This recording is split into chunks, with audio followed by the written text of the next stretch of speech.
سنت ہی کی سربلندی رہے گی ہمیشہ.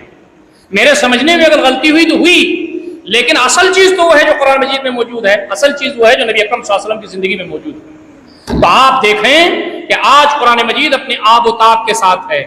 قرآن مجید کو اور ہمارے دین کو